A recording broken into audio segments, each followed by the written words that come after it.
Let me get set up here.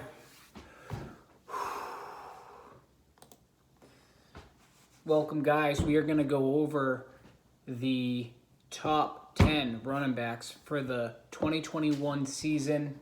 I'll be your guru today. My name's Rick Santola. I've had a lot of success in fantasy football, and I usually do it on the backs of my running backs. And you probably should too. So one of the things that I'm going to be going over for you is my running back rankings. And I'm going to do the top 10 running backs today. But I do want to preface this. This is for a half-point PPR Superflex league. Okay, and the reason I bring up Superflex is that you need to go safety some of the time. You're not going to have a chance to draft 3, 4, 5 running backs that all start and pick the best one. This is for a 12-team Superflex league. If you don't know what a Superflex league is, you better start fucking finding out, because it's way better than a regular league. I'll tell you that right now. Way better. Okay?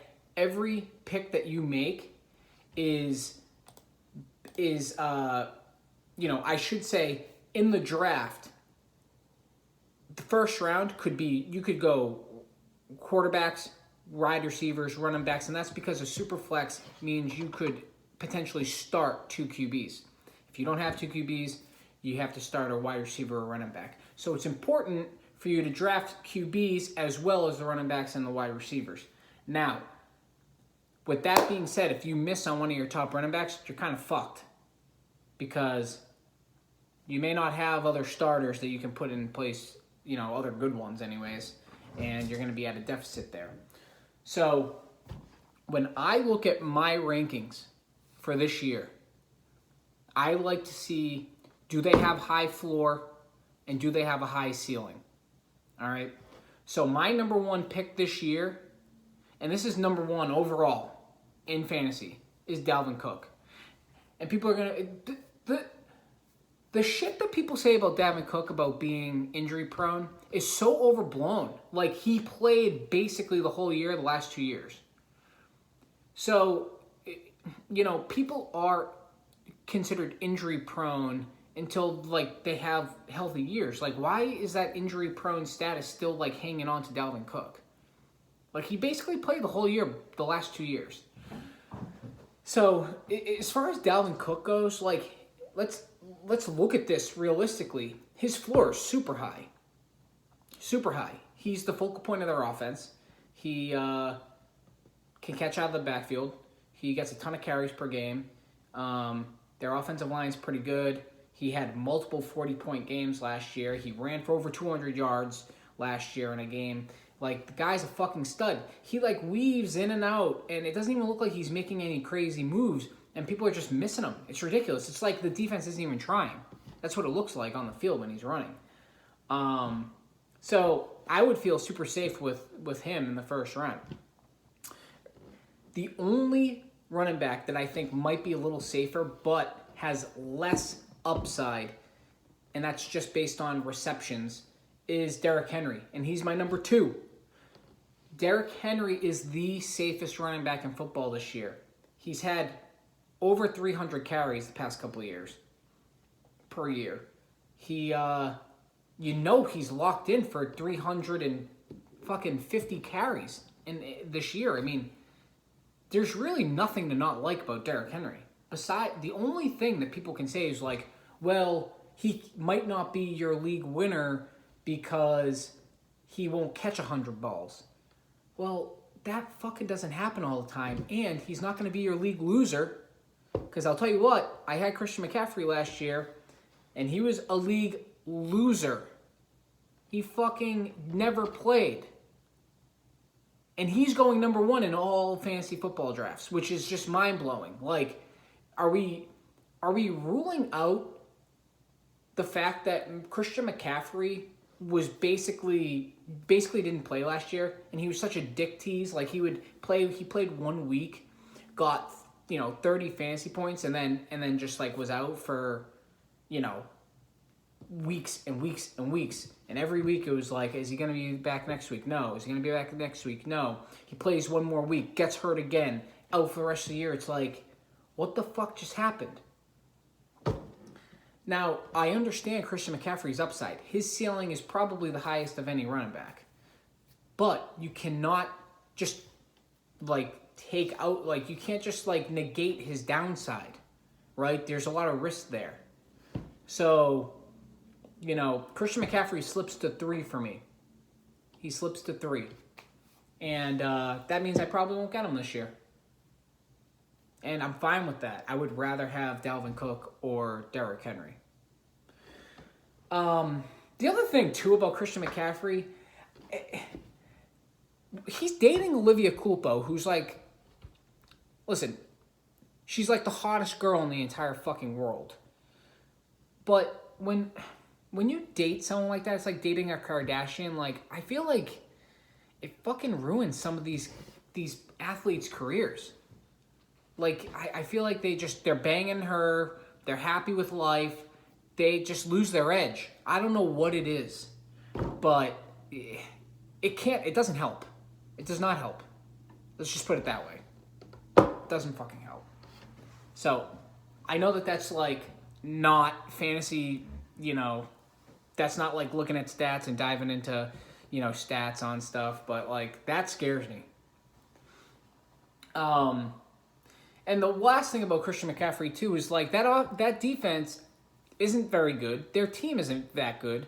If they're 5-10 going into the last couple weeks of the season and they, you know, and he's banged up a little bit, they might just sit him. Just say, hey, you know, we got to keep him healthy for next year, fucking yada, yada, yada.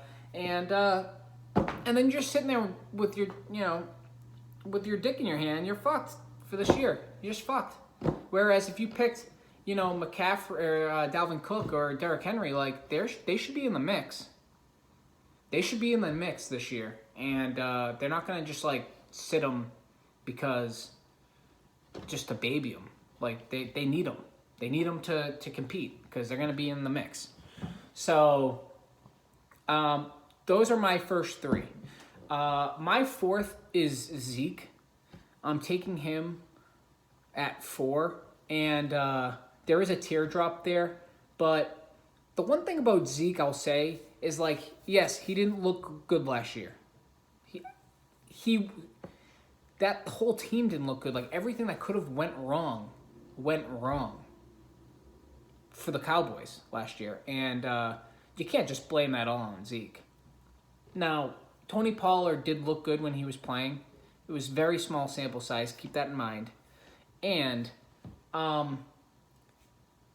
just realistically, do you think that Zeke is, if he's healthy, that he's not going to be on the field all the time?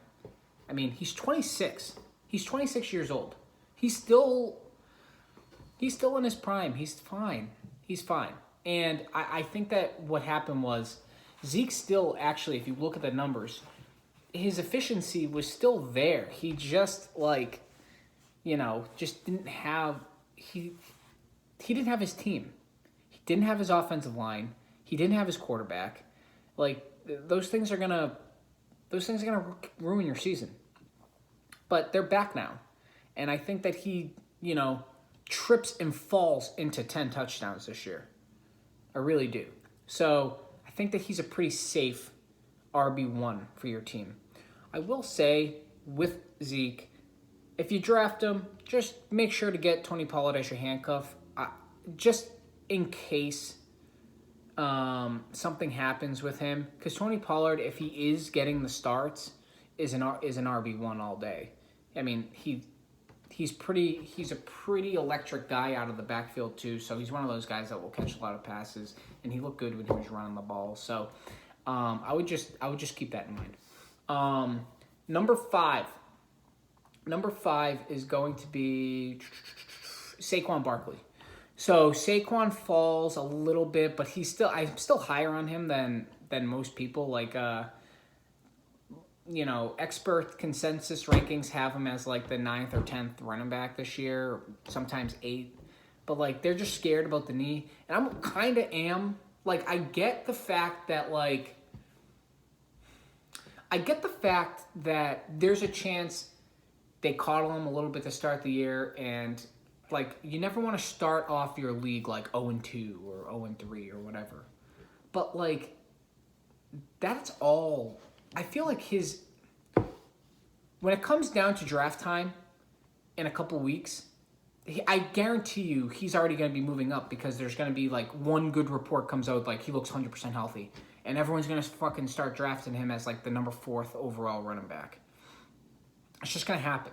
So I'm just getting ahead of it now. He's going to be my 5th running back. And he's probably the most talented running back in football.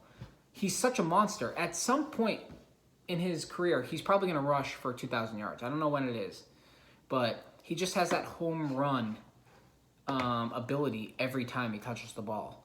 But we haven't seen him after he tore his ACL. So, typically these, once-in-a-generation type running backs, they can handle a torn ACL, come back, and still be dominant. Adrian Peterson did it. Adrian Peterson tore his ACL, and the next year, he was the league leader in rushing. He rushed over 2,000 yards. I'm not going to say that's happening this year. Their offensive line is not as good as the Vikings were back then. But I'm just saying, there's a possibility that he catches a ton of passes, is the focal point of the offense, and rushes for 1,600 yards. Like, that's in the realm of possibility. So, I would take him at 5 there. 6 running backs going to be Nick Chubb. Nick Chubb is just super safe. That's all there is to it. He's the safest fucking running back, aside from, like, Derrick Henry, as far as, like, rushing yards.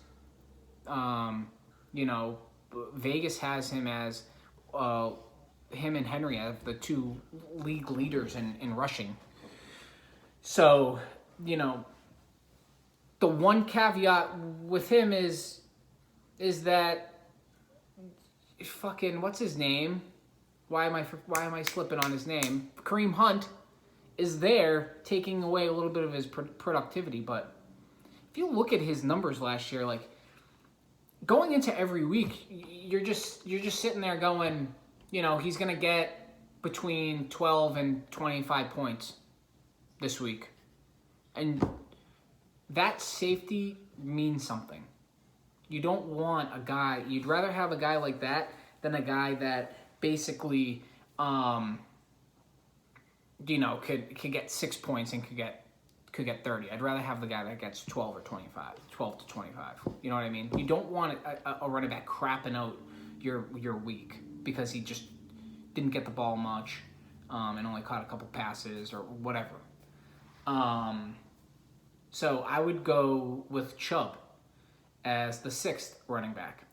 Number 7 is going to be Aaron Jones. And Aaron Jones, to me, the reason he's here, because I had him a little bit lower, but the reason he's here is because Aaron Rodgers is back. Aaron Rodgers back, Devontae Adams ready to go, Aaron Jones ready to go. Those are the 3 guys on their team that make all the difference. So you can draft them, and you're going to be sitting pretty. They're always going to be in the mix and scoring points, and so he's going to find his way into the end zone a good amount of time. 8. I have a couple guys here. The next one I would probably say is Najee Harris. Now, Najee Harris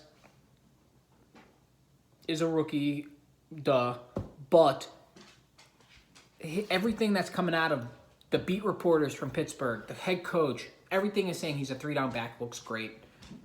His volume's going to be there, right? And you could say, the offensive line's no good. How much does that account for if he gets the ball over 300 times?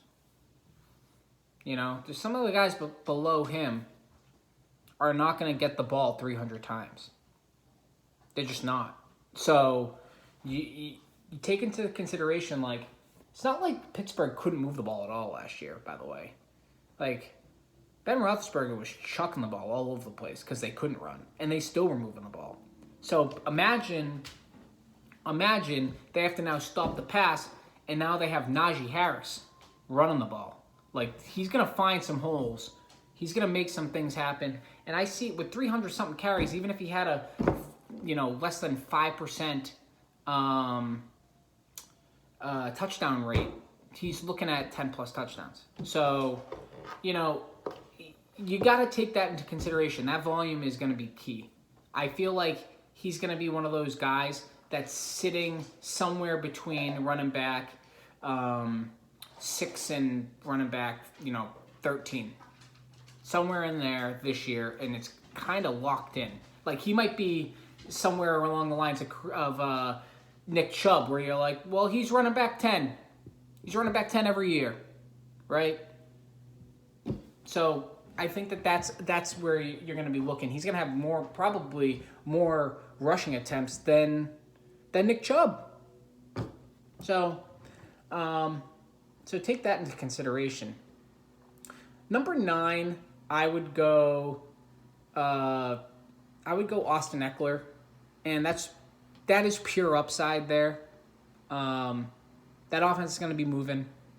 The offense is going to be